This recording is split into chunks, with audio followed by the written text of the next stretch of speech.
bawat kanto may isang bida. Lahat ng usapan gusto kasama siya. Kahit walang nagtatanong, may sagot pa rin. Bida-bida sa barangay. May bagong balita, siya ang unang nagsasalita. May problema ang kapitbahay, siya agad ang may alam na. Kahit hindi kasama, sumasali sa usapan. Parang buong barangay ay kanyang pinamumunuan. Ay! Sa meeting ng puro, laging nasa unahan. May opinyon sa lahat, kahit hindi naman kailangan. Kapag may bagong proyekto, siya ang unang magreklamo. Pero kapag may magandang resulta, gusto siya ang bida rito. Hey! Hindi masamang tumulong sa kapwa, pero wag naman lahat ay pakialaman. Hindi kailangang ikaw ang laging tama para lang mapansin ang buong barangay. Bida-bida sa barangay, ikaw na naman. Sa bawat kwento, ikaw ang may kasagutan. Bida-bida sa barangay, chill ka lang muna. Hindi umiikot ang mundo sa iisang tao lang talaga. Bida-bida sa barangay, huwag kang magalit. Patama lang ito, huwag dibdibin. Kung gusto mong respetuhin ka ng bawat isa, matutong makinig, hindi puro salita.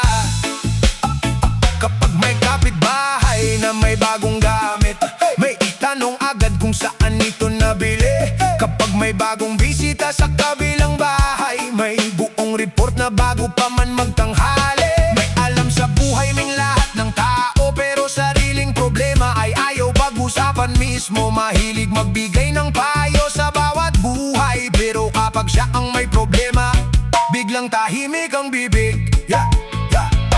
Hindi masama ang maging aktibo sa komunidad. Hindi masama ang tumulong kapag may nangangailangan. Pero ang pagiging bida sa lahat ng pagkakataon, hindi sukatan ng tunay na kabutihan. Mas maganda ang tahimik pero may ginagawa, kaysa maingay pero puro salita. Ang respeto ay hindi hinihingi sa yabang, nakukuha yan sa magandang pakikitungo sa kapwa. Kung may alam ka, ibahagi ng tama. Kung may payo ka, sabihin ng may respeto. Hindi kailangan mangibabaw sa bawat usapan, dahil bawat tao'y may sariling halaga. Bida-bida sa barangay, ikaw na naman. Sa bawat eksena, gusto mo ikaw ang lamang. Bida-bida sa barangay, relax ka lang muna. May ibang tao ring gusto magsalita.